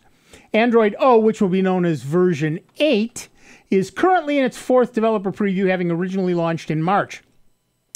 At the event, we're expecting Google to unveil the traditional snack theme code name for the OS, finally revealing what the O in Android stands for. Smart money's on Oreo. Mm-hmm. But that's a trademark. But that's a well, they did Kit Kat earlier, right? And so all they have to do is pay for the use. Yeah. It's Google. It's not like they'll miss the money. Yeah. It's pocket lint for them. There's only 2 commas in the number? No problem. Yeah. It should also start pushing out over-the-air updates for at least the Pixel and Pixel XL, with updates for older Google devices happening the day of the event or shortly after, except, of course, for those of us on Verizon. Verizon will take at least 6 months. Android is not a mystery at this point. The OS brings a big revamp of the notification panel with a new layout, colors, and features like snoozing. Google is clamping down on background apps for more consistent performance and better battery life. Their new updatable emoji, apparently the plural of emoji is emoji. A faster startup time, and all new settings app, and lots of security enhancements, including the new Google Play Protect anti-malware branding. Most importantly, Android 8.0 brings Project Treble to new devices, which is the modularization of the operating system away from the hardware. And that initiative should also make it easy to develop and roll out new Android updates without having to beg Verizon to do that for them. Google's Android rollouts always come in 2 stages, though. After the Android open source project releases a proprietary, after the Android open source project, which is the first one, then the proprietary Google app releases and updates, which often bring the more significant features. Maybe we'll get a taste of what new things the proprietary side of Google's been cooking up, like Google Lens, maybe. Or maybe Google will save that for the launch of the Pixel 2, which will be later this year. So, are you waiting for Android O? Give us a call, 585-966-JAZZ. It's 966-5299. Toll free 1-800-790-0415. Yeah, I'm hoping mine will update tonight. That'd be nice. Yeah. Overnight. That way I can play with it tomorrow. Yep. Because, that's one thing as I've said before, when I got the phone, that I liked that it didn't have all that other bloatware on it.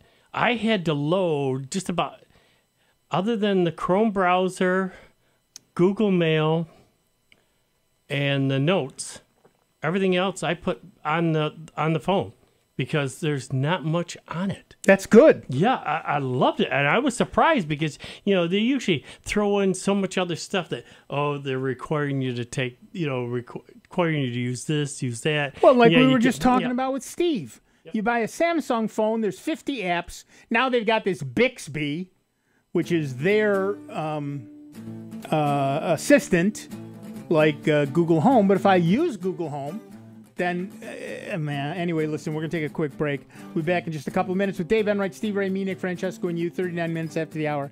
Soundbites, member-supported Jazz 90.1.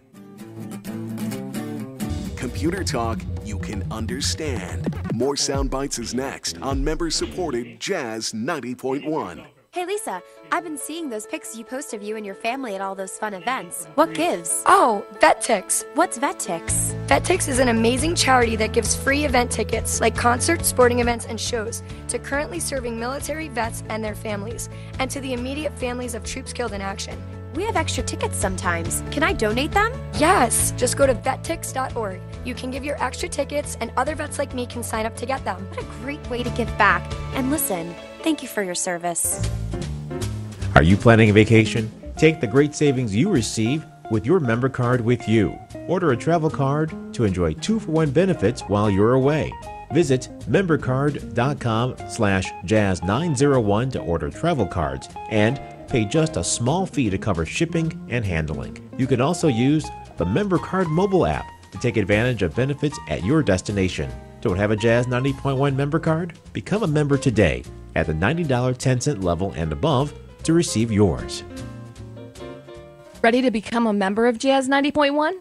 It's easy to do and it feels so good. Just call 966-5299. That's 966-JAZZ. Or pledge securely online at jazz901.org. And remember to check if you work for a company that matches donations. This could double or even triple your pledge. Anytime is a good time to become a member of Jazz 90.1. Not on my watch, our military service members say, as they volunteer to serve.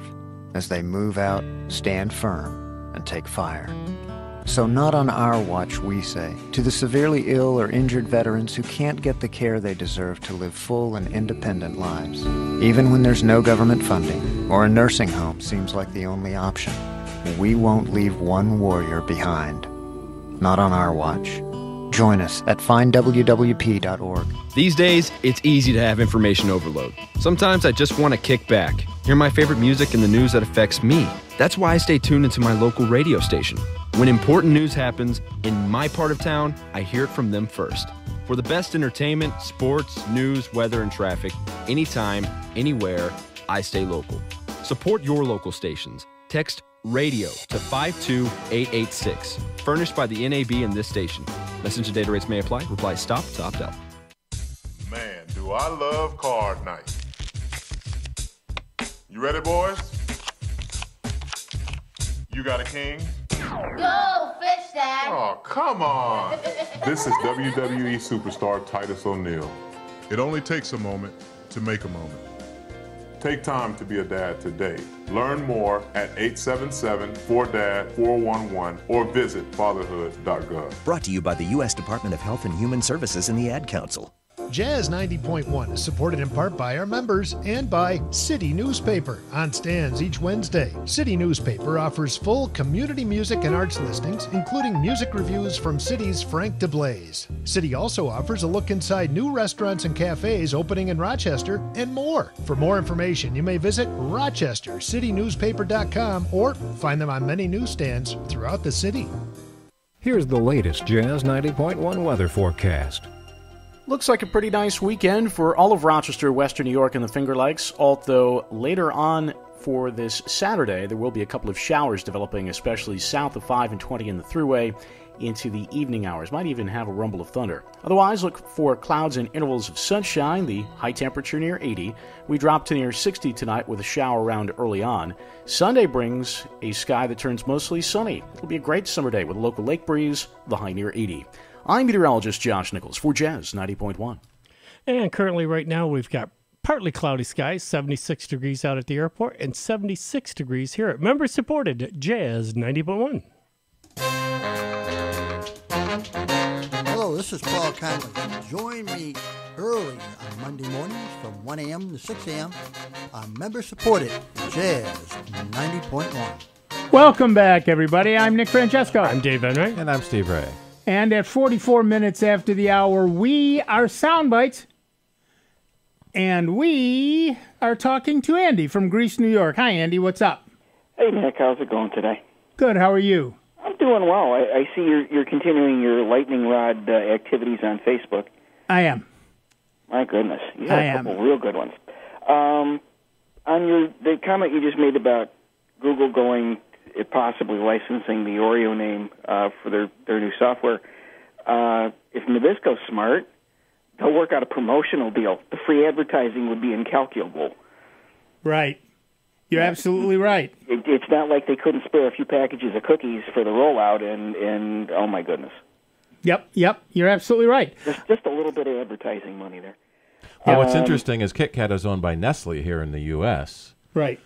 And so, Google could say, hey, Nabisco, why don't you get some of this that we gave Nestle last time? Exactly right. Yeah, well, it's whatever, but rather than charge a licensing fee, I'm sure an advertising tie-in would probably be almost more profitable for the friendly folks at Nabisco. Right. No, I agree. That would be, if they were smart, they would certainly do that. And if that reduced in some way the money that Google would normally pay them, so what? Yeah. Yeah, exactly. No, good point. It's like I'm sure General Motors didn't charge an awful lot for all those cars that Oprah gave away just for the advertising of it. Right. A couple weeks ago, I talked to you about an issue I was having with Facebook. I just don't get posts from my daughter-in-law, so I don't see the pictures of my grandkids. My wife gets them, but when she gets them, the share option's not turned on. It's actually, the button isn't even there to share. So it's like, okay. I sat down with her one night. We both had our phones out and computers up, and I unfriended her, refriended her. She accepted. She then sent me a message off her computer and her phone. For about 2 days, I got pictures, and then it went away again. Now, I've read up on all kinds of, it says, go here, you'll see the pictures that people are posting that you're not seeing, so forth and so on. And I see tons of stuff, but I don't see the pictures she posts of my grandkids. Now, she shared a couple of things here and there that I do see, but I don't see the pictures she's posting. Now, hold on. Let me clarify this for myself. Mm-hmm. You're seeing the posts, but the picture is empty, or you're not seeing those posts at all? I'm not seeing those posts at all. Okay. She'll see somebody puts up something and she likes it, and I'll get notified she liked it, but I won't see the stuff she posts. And when I go I'll click on her profile, and it just shows me like her profile picture changes. It doesn't show me anything else. When I go to recent activity over in go under settings, and I go down to recent activities for different groups, and I click on the family members, I see all the other family members, but I don't see her posts. Have her check the audience selector on her posts. She may be stuck in a mode that she's sending only to a specific group of people, and you're not in that group for whatever reason. That happened to a friend of mine. She had she created a group for her husband's surprise party, and then didn't realize that group became permanent until she changed to another group. So for the longest time, her husband wasn't getting any of her posts at all. Everybody else was. Okay. And if they reposted them, she saw them, et cetera, et cetera, et cetera. But he didn't see them. So she may have done something similar. Created a group in where is this setting? In Facebook. Right. You can pick the group to whom you are sending any particular post. So you hit the drop down as to who it's going to? Right, but once you set it, it kind of can stay set. It remembers it. So you need to, there's nothing you can do. She needs to check to see if, in fact, it is public. Or to friends or friends of friends, who it's going to. Yeah. She might only be going to a group. We've checked. We're both following each other. No, that has nothing to do with it. It has nothing to do with it. Okay. Any individual post. That all those settings are correct. So it sounds like that's when we couldn't figure out what we might have missed. Yeah. And that would be it. They call it the audience selector. Right. Who's the audience for that post. Right. And it doesn't matter if you're in the same groups. You can none of that matters. If she selects an audience that does not include you, then you don't see it. Done. And it remembers the setting. And well, it's Facebook. Sometimes it does. Sometimes it doesn't. But the point is, it's like you set it to Group A, and then you went out and set it to Group B for something you wanted and didn't want to see, and then you forgot to move it back. So now it'll be there. B is the only one seeing it, and you got to move back Group A. Right. You should also make sure that she did not inadvertently block you. I've actually done that to a couple people because, everything is so close together and you sometimes hit the wrong thing because you're in a hurry or it's 3 a.m., as it usually is for me when I'm on Facebook. Fat fingers and... Exactly. So buttons, yeah. Have her check those things as well. She may be sending to a group which indeed you are in, but at some point she accidentally blocked you. Or you In that accidentally group. blocked her From that group. on- Or you blocked right. that group, not her, Yeah. but that group. You have a edit options in your news feed. Right. Although this article's from 2011, I'm not sure if it's still accurate. Right. Because I've gone down through every setting I can find. Well, that'll be it. That'll be the and issue I've got right it set there. For friends or friends of friends, and I haven't Right. got anybody There's nothing blocked. you can change. Yeah, I It's know. on her machine. Yeah, but I've looked right. for her, and there's no restrictions that I can find anywhere. Well, I'm not saying check that they that. haven't got something hidden someplace, but I've gone looking, and you know me, I'm fairly thorough. I've gone looking for anything that looks. We like got it other was given people, a Andy. restriction. I'm sorry, but we've got other people Okay, I'm on the sorry. line. Right. So the deal is have her check that she's not sending to a specific group that you're not in, and that's the thing that needs to be done. Okie doke. Hello. Yep. Okay. Oh, I think we're done. Okay. Okay. So we've got people. Dave is frantically Trying to get the. It's always like the last. Trying to get the last next segment, person in. We get so many calls from people I know. who realize that we're going to end soon. All right. Our next caller is Sherry from Chi-Line, New York. What's up, Sherry? Hi. I called you a couple of weeks ago about my HP notebook. About the screen wasn't working that great. It was like sporadic when Right. I touch it. And you said clean it off, do clean the pen. I did all that. It's still not working right. So my next question is, do the screens go on these touch computers? They certainly can. How old is that computer? Well, it's about 7 years old. Oh, yeah. Okay. Yeah, it is very possible that that's the issue, Sherry. They have a limited life, and 7 years is if a dog year is 7 human years, a computer year is 7 dog years. So Computer years, we generally say, probably 15 to 20 is close for computer years. Yeah. Oh, okay. So it's possible the screen's going then, right? it is certainly a possibility, and until you bring it to someone and they do a diagnostic on it, we can't tell. But certainly a 7-year-old touchscreen, certainly that could be the issue. I'm sorry. Well, because I was going to buy another one, but I'm just wondering, is this? I guess is it a normal thing for the touch screens to go? Yeah, but 7 years is an awful long time. Yeah, you've gotten your money's worth out of that. Yeah. The thing is this, Sherry, all the new computers are really working. All the new companies all the computer companies are working to make their operating systems touch friendly. So having a touch computer is not a bad idea. Right. I have my sole Windows computer is a laptop that has a touch screen, and it is very convenient. Right. But most of them don't specifically require a pen. Most of them are finger touch. Yeah, well, I like the pen, because the pen is attached Sure. to this one. I like that. I always know where it is, Yeah. Anyway, I have to tell you, I think it's probably time for a new machine. All right. Sorry, Sherry. All right. Well, thanks. Yep. Okay. Thank you. Bye-bye. Yeah, 7 years is really a very long time in computer years. And we get our customers with the same sort of thing that they say, well, I just bought it. It should last longer than. Okay, maybe your car used to last 20 years. Right. Now, you lease it for 3 and hope it doesn't die in that. I had somebody call me up. I built the system for him back. It was an XP. Yeah. Calls and wants to know what his upgrade options is because he wants to move on up to another operating system. I go, yeah, it's called buy a new computer.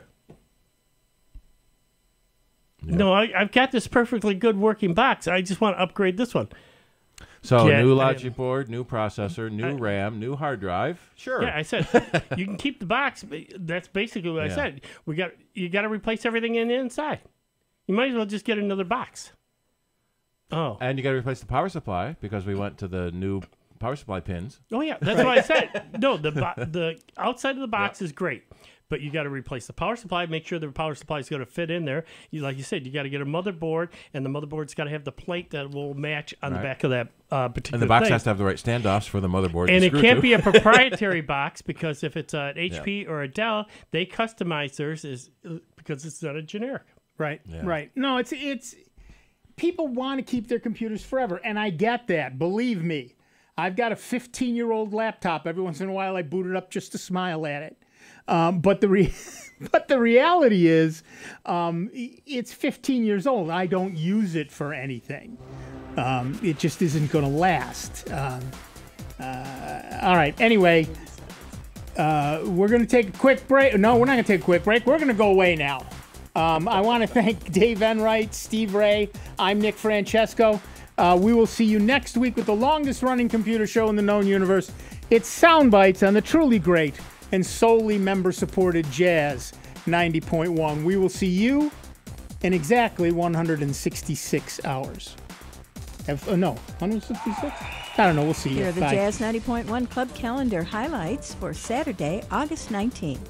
Marco Amadio is at Hedges